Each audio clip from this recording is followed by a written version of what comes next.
What's up, everybody? Welcome back to The Contrarian. This video is going to be a little different than ones I typically make. I almost never talk about politics, and in fact, a lot of people typically say to avoid that if your focus isn't in politics, but today I'll be talking about why I am endorsing Donald Trump for President of the United States in the elections this year. There's really no hesitancy for myself at this point with picking between him or Kamala. I'll really lay out why, I have decided to officially endorse him, not just kind of stay, quiet in the closet about it.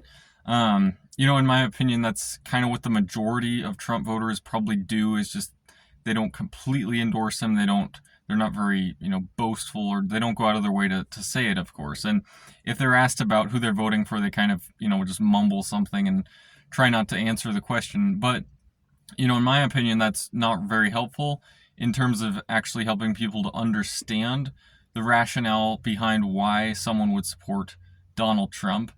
And for myself, actually, I'm not coming from a background of always being a Republican. The 2016 election was the first election I was able to vote in. And unfortunately, at the time, the media actually convinced me and was successful of convincing me that Trump was some sort of demon and, a perv and everything like that, and that Hillary was this angel, she was going to be the first woman president. And so I did actually vote for Clinton in 2016. Like most people, I was surprised when Trump won in 2016. And then with everything in COVID, that actually woke me up to the fact that, the mainstream media is actually blatantly lying about most things at this point. In fact, they're basically going polar opposite of the truth on most things at this point. And so COVID was really what woke me up. And then I did support Trump in 2020. He lost in 2020. And, a lot of stuff has happened since then. So why am I supporting Donald Trump? I guess, first off, I want to state, I doubt that this is going to convince anybody. I've learned at this point that people kind of have to see things for themselves in order to reach their own conclusions, and trying to convince people is kind of a loser's errand at this point, especially with someone like Trump, who 99% of people already have a very strong opinion about him, either supporting him or hating him. And the mainstream media has done a really good job of getting people to hate him. So I don't expect this to really have much of a result either way, but I hope it to be helpful in terms of just explaining at least my rationale behind why Trump is by far the best candidate between the two of them. Unfortunately, with the two-party system, we only have a choice between Kamala, who is the DNC's nominee, not necessarily the Democrat voters' nominee, but the DNC has nominated Kamala. And then we have the Republican voters' nominee of Donald Trump. And so it's basically these two candidates at this point who we have to choose between. RFK is kind of in the picture, but the DNC and the RNC, I think, has played a role in terms of shutting him down. So we don't really have a third candidate choice in RFK. Unfortunately, I would like to see him actually join forces with Donald Trump. I think he may do that. And if they both join forces, I think it makes Trump's victory much more certain. And, in my opinion, RFK and Trump are kind of like two bulls in the same china shop, and the china shop needs to be overturned and, destroyed. What is the china shop in this case that I'm referring to? It is the deep state and just the whole swamp, the swamp that Trump has referred to for quite some time, that I think most people would agree is real, that it exists at this point. Where to start with the swamp and trying to prove that it exists, I don't quite know what would be the most convincing thing to point out. There's a lot there, though. There's, of course, the recent assassination attempt on Trump and the extreme negligence of the Secret Service. I don't know if it's harder to categorize that as negligence on their part, or to say that they were part of the attempted assassination. I'm not sure which is harder to reach at this point, just given how extreme the negligence would have to be for what happened there. I am of the opinion it was only because of divine intervention that Trump was not killed on July 13th of this year. Another thing, though, with that assassination attempt is it really showed Trump's true colors, his bravery.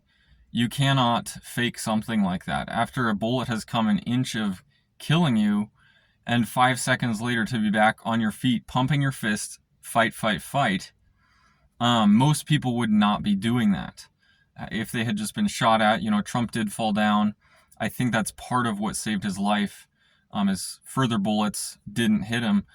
But, to get back up 5 seconds later, kind of pushing away the Secret Service, trying to assure the crowd that you're okay, knowing that maybe there's another shooter staying there, that shows true courage. And that kind of a thing cannot be faked. And I do not think you would see that same response from Kamala or any of the other candidates, probably even the other Republican candidates, if the same thing were to happen. Now, Trump did really show his bravery at that point, in my opinion. Obviously there was all the lawfare that happened earlier, these endless lawsuits that have been thrown at him, trying to basically bankrupt him at this point, get him to exit the race that way. He has not exited the race because of that. He's lost a lot of money. He lost a lot of money during his first term. So the whole argument of, he's in politics for the money doesn't make sense at all. His organization has lost a lot of money. A lot of bankers and lenders have left the Trump organization entirely. So to say that Trump is in politics for the money is completely incorrect. It does not make any sense. If he was in it for the money, he would have run as a Democrat. The media would love him right now as they loved him back in the 80s and 90s before he was in politics at all. I mean, he was on Oprah Winfrey's show several times. He was on The View several times. They all adored him back then. And then suddenly he runs as a Republican in 2015.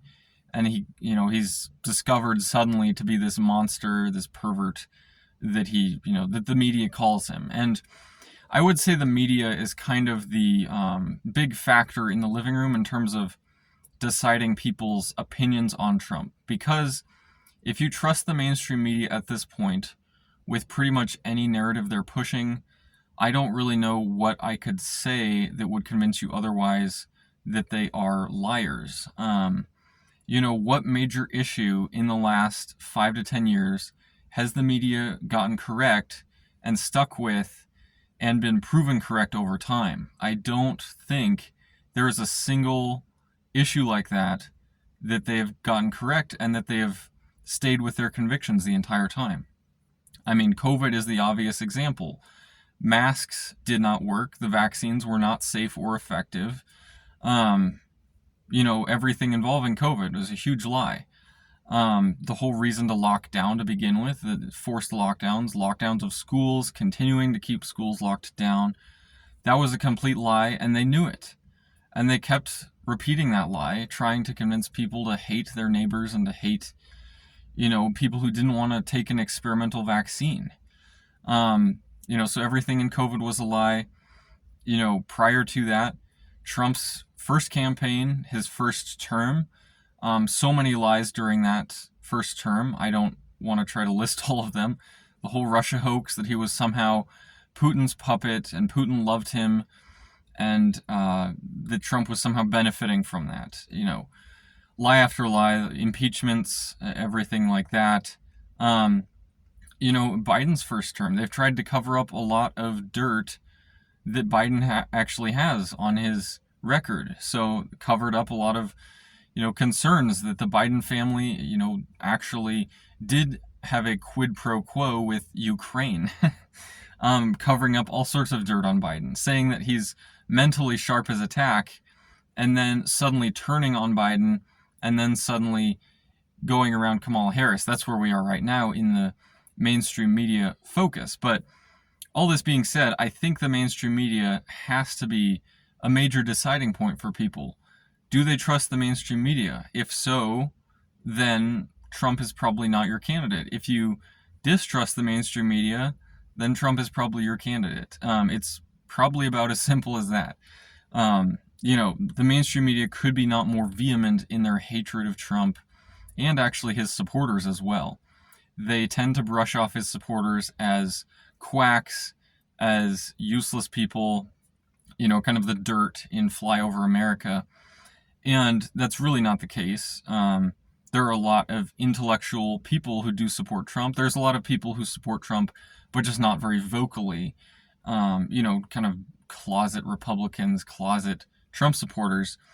But just to demonize a whole class of people is very insulting on the part of the mainstream media that they do that. And the DNC does that as well, demonizing the Republicans, definitely demonizing Trump. And to a large extent, I don't know how much support Kamala would have if Trump was not the Republican nominee. If we had Ben Carson as the Republican nominee, of course they would try to paint him as some sort of a traitor to the black community for being a Republican. But, there isn't as much dirt on Ben Carson's record as there is on Trump's record. I mean, Trump does have two ex-wives. He has had affairs, most likely, in the past. And so there's just a lot more dirt that's possible to try to bring up on Trump. It's nowhere close to what the dirt actually is on somebody like Biden or even Kamala. But the degree to which the mainstream media can try to smear Trump is pretty high. And so, if Trump was not the Republican nominee, I doubt that Kamala Harris would have the level of support that she does. I mean, she's just the only other candidate besides Trump. So the Trump haters de facto are going to vote for Kamala, even though there's nothing really lovable about her. If you were to ask the average Kamala Harris supporter why they're voting for her, they would probably say because she's a black woman, and because she'll be the first female president. I mean, those are probably the only two reasons they will come up with. If you look into her track record, she really has 0 successes on her track record and a whole host of failures during Biden's first term. And she's now trying to distance herself from Biden. So, I mean, she's already been tried out for 4 years in the White House and completely failed. I don't know what other reason people would have to vote for her except for the fact that she is not Donald Trump. So for those who hate Trump, they will likely support Kamala Harris. Now, fundamentally why I'm supporting Trump, I think he is the best candidate at this point between the two that we have to choose from. It's kind of useless for me at this point to promote somebody else, talk about somebody else, because in all reality, one of two candidates are going to win. And in my opinion, it has to be Donald Trump. If Kamala Harris wins and we get another 4 years of basically this disastrous administration that we've had for 4 years, I don't know what state America will be in at the end of that. We've already seen terribly high levels of inflation, restarting new regime change wars overseas. We've actually seen war drums being beaten to try to start World War III with Russia and maybe even China. And that's not what America needs. We do not need World War III. We definitely don't need more regime change wars. We need to put America first. We need to get U.S. manufacturing back up and running and actually start making stuff on our own that we need. U.S. manufacturing is actually at its worst right now than it has been for the last 10 plus years. I think it was only worse than right now than during the Great Recession. So that just shows how bad Biden is for U.S. manufacturing. Doesn't take a rocket scientist to figure that out in terms of why. I mean, you discourage every single business from, growth and development in the U.S.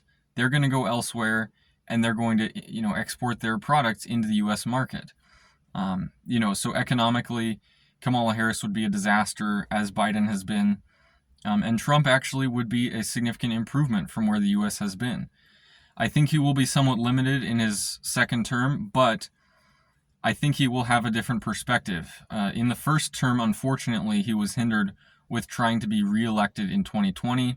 The second term, though, he knows that it is his last term. He knows that there are Republicans who do not favor him. And I don't think he will be trying to please them either. It's, a whole separate topic altogether, just how much the Republican Party has actually opposed Trump. There is, of course, the swamp in the Republican Party as well. It's probably equally weighted in terms of compromised, deep state, controlled candidates in the Republicans and the Democrats. You, of course, had in the Republican primary, Nikki Haley was the deep state candidate of choice. And, in the Democrat primary back then, if you could call it a primary, of course, they just backed Biden. And then they just replaced Biden in a very non-democratic process with Kamala Harris. So, the party that claims to be protecting democracy somehow just replaced their nominee without any sort of voters weighing in on it. So, I don't quite know what more I could talk about in terms of the decision right now that America has. What I will talk about, though, is how you can be involved with your local elections. I cannot overstate how important this is for just everyday Americans to be involved in their local elections. Now, you don't have to support Trump. In fact, it'd be great if there were a lot of Democrats involved too in their local elections, but ensuring that the overall electoral process is upheld, that there are no shenanigans occurring in the 2024 election like what happened in 2020. We cannot overstate how necessary it is to have free and fair elections, and I think every single voter would agree with that. We cannot have illegal immigrants voting. We cannot have votes being counted differently than they should be, which is one vote equaling one vote. We cannot have that happen again. So I myself am actually taking paid time off on election day. I don't get the day off from my work. I'm taking paid time off. I'm serving as an election judge here in Montana. We actually have a very important Senate race as well that we need to get a Republican elected into. He is actually an America First Republican, and the Democrat that's running against him is very much so just an established Democrat who has, the backs of every single other Democrat in Washington, D.C. He's been supporting Joe Biden and all of his destructive policies, so we need to get Tim Sheehy into Montana. Whatever race we're talking about, you need to be involved personally in your local elections just to ensure that the process is upheld. I don't care if you're a Democrat or a Republican. In fact, I would love to see a lot of Democrats involved as well, because that would alleviate any sort of concern that the Republicans were somehow manipulating the process as well. So that's what I'm doing. I encourage anybody watching to be involved in their local elections. Of course, I'm endorsing Trump for president. I don't think it's close at this point in terms of thinking of the alternative to Trump and thinking of what 4 more years of Harris continuing on this disastrous administration would look like. We need a change for the better. I do not want to see America continue on the demise that we've been on for so long. I mean, if you think about my entire lifetime, being born when Clinton was president, going through George W. Bush, Obama, Trump's first term, I think was kind of the first exception to the demise that America had been on. The constant demise of our manufacturing base, shipping industries overseas, the wealth gap just exploding to where the bottom 50% is just eroding gradually away at their wealth, while the top 1% is just sucking all of that wealth away.